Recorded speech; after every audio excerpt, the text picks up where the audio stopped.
Thank you.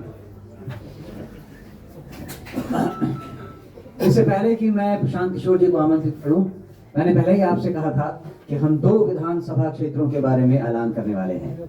तो दूसरा बेलागंज है और मैं अनुरोध करूंगा प्रोफेसर खिलाफत हुसैन साहब को कि वो इसके बारे में बताएं।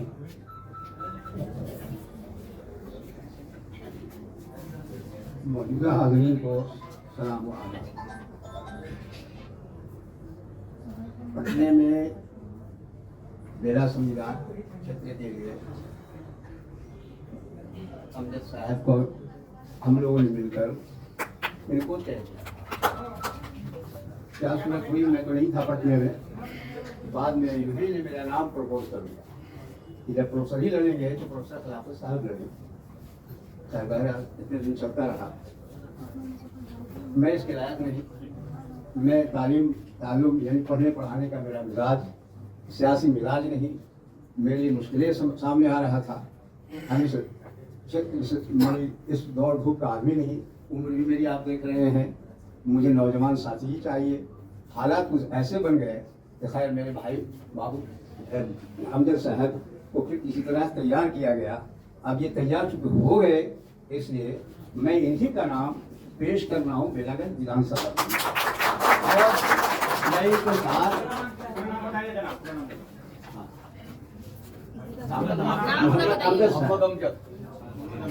मोहम्मद अमजद साहब, हाँ, उसी क्षेत्र के हैं और बहुत कर्मठ हैं, बहुत बहादुर आदमी हैं। और अभी इनकी बढ़ापा है कि उन्होंने मेरा नाम पेश कर दिया था, वो चलता रहा मीडिया में भी।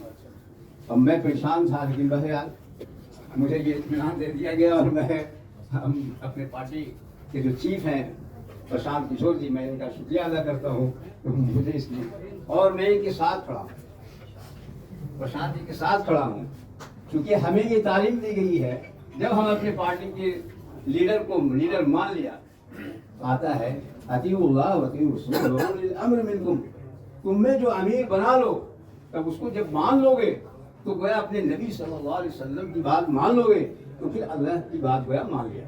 और जब तारीख एसडी हो जाएगा, जो ऊपर से निजाम चल जाएगा, उसको काट नहीं सकता है। इसलिए विधानसभा यहाँ भी मुझे उम्मीद है, करारी का भी और बेलागंज से उम्मीद है, उम्मीद पूरी मुझे है कि यकीनी हम लोग फतह हासिल करेंगे। इसके लिए मैं अपने चीफ प्रशांत किशोर जी का बहुत शुक्रिया अदा करता हूँ।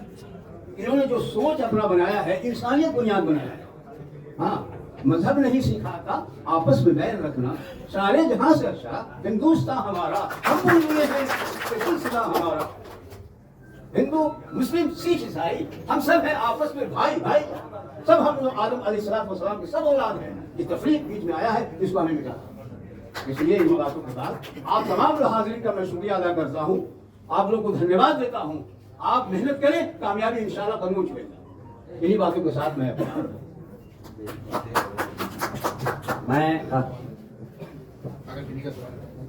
जबकि एक बार दोनों कैंडिडेट जो चेंज हुए हैं, उनका नाम उर्दू वर्ड है, तो बहुत कंफ्यूज है। एक बार उर्दू वर्ड प्रोफेसर खिलाफत हुसैन साहब के की जगह पे मोहम्मद अमजद बेलागंज। आपके कुछ सवाल हो प्रेस की तरफ से तो आप हमें, प्रशांत जी को या किसी को भी एड्रेस कर सकते हैं। धन्यवाद। आपका सवाल हो उससे पहले यहाँ जावेद साहब हैं, मैं चाहूंगा कि 2 शब्द इनके भी हो जाएं, क्योंकि परवेज साहब सॉरी, क्योंकि जो करारी में उम्मीदवारों का चयन हुआ है उसमें आपकी सहभागिता रही है और आपका सुझाव भी उसमें शामिल किया है। ये आए हैं आज मंच पर, तो मैं चाहूंगा कि 2 शब्द अपने आप रखें। जनसुराज के संस्थापक हमारे प्रशांत किशोर जी, जनसुराज के कार्यवाहक अध्यक्ष मनोज भारती साहब और पार्टी के तमाम दीगर पदाधिकारीगण और अभी उपस्थित हमारे बीच करारी के वर्तमान उम्मीदवार किरण साहबा और बेलागंज से मोहम्मद अमजद साहब, मैं तमाम लोगों का शुक्रिया अदा करता हूँ। अपने पार्टी के दल के नेताओं का शुक्रिया अदा करता हूँ। इन लोगों ने पहले चुनाव में अपने उम्मीदवारों का जो चयन किया, वो बिहार के तमाम पार्टियों से अलग इनकी सोच, अपने उम्मीदवारों की क्षमता, उनकी शिक्षा, उनकी जो जिंदगी के तौर तरीके हैं सबको बदल करके और ऐसे लोगों का चयन किया जो बिल्कुल साफ सुथरे और देखने में आपको कहीं से किसी दागदार आदमी नहीं है। इसलिए मैं शुक्रिया अदा करता हूं अपने कार्यकारी अध्यक्ष और प्रशांत किशोर जी का। और हम लोग तरारी में अब अपनी उम्मीदवार है किरण जी के साथ, चूंकि मैं उसी विधानसभा का रहने वाला हूँ, पीरो का रहने वाला हूँ मैं और हमारे तमाम लोग हम लोग चाहेंगे कि इस बार हमारे दल को, जन स्वराज को वहां से जीत मिले और इसके लिए हम लोग जी जान से मेहनत करेंगे और कामयाबी हासिल करने में पूरी अपनी ताकत लगाएंगे। आपका 2 मिनट और लूंगा। यहाँ पर इस क्षेत्र में 90 के दशक में डीएसपी के तौर पर काम करने वाले रामचंद्र राम जी यहाँ पर हैं। एक बार मैं चाहूंगा कि 2 शब्द अपने ये कहें, क्योंकि उम्मीदवारों के चयन में इनकी भी बड़ी भूमिका रही है, तो 2 शब्द इनसे आप सुन लें। आप सभी को सबसे पहले मेरा नमस्कार, आदाब, जय भीम। साथियों, आज जन स्वराज की के साथियों की जो परीक्षा आपने देखी और त्याग देखा कि एक दूसरे को टिकट मिले हुए, मैंने आज तक बिहार में नहीं देखा था कि जिसको टिकट मिला और उन्होंने अपने से अच्छे व्यक्ति को नॉमिनेट किए कि नहीं, उन्हें टिकट मिलनी चाहिए क्योंकि वो नौजवान हैं, काबिल हैं, मजबूत हैं और जन स्वराज को मजबूती देंगे, जिताएंगे। इस प्रकार हम जनरल साहब को भी बहुत बहुत धन्यवाद देना चाहूंगा उनके त्याग का। और आज जो हमारे सामने जो कैंडिडेट हैं वो सचमुच में एक आदर्श प्रस्तुत किया गया है उनके चुनाव में। मैं प्रशांत किशोर जी को बहुत बहुत धन्यवाद देना चाहूंगा। मैं बकरी में 96, 97, 98 तक रहा हूं। सॉरी, बकरी नहीं, पीरो अनुमंडल का अनुमंडल पुलिस पदाधिकारी रहा हूं और इस कंस्टिट्यूएंसी को पहले इसकी मिट्टी को नमन करते हुए मैं ये कहना चाहूंगा कि मैंने उग्रवाद पर बहुत काम किया है। शायद जो पुराने लोग होंगे वो इस बात को जानते होंगे। और प्रशांत किशोर जी ने हमें जो समय दिया, मैं उनका आभारी हूं। उन्होंने हम जैसे लोगों को पॉलिटिक्स में खोज करके लाने का जो एक अहम जो इनका जो सवाल है कि हम अच्छे लोगों को खोजेंगे, अच्छे लोग, अच्छे सोच और हम सबों की एकता, एकजुटता से ही और आपके प्रयास से ये हमारे जो कैंडिडेट चुने गए हैं उनकी विजय होगी, यही मेरी कामना है। धन्यवाद, बहुत बहुत धन्यवाद।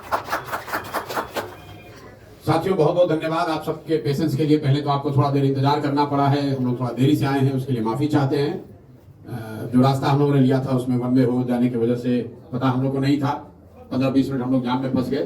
तो सबसे पहले मैं माफी चाहता हूँ अध्यक्ष जी की अनुमति से, जो इन्होंने घोषणा की है, फिर से मैं उसको दोहरा देता हूँ। 2 क्षेत्रों में, गया के बेलागंज और भोजपुर के तरारी क्षेत्र में जो जन स्वराज के घोषित उम्मीदवार रहे हैं वो अलग अलग परिस्थितियों की वजह से बदले गए हैं। भोजपुर के तरारी में, जैसा कि आप जानते हैं, lieutenant general vice chief of army Shri Krishna Singh की जगह अब किरण जी जन स्वराज की उम्मीदवार होंगी।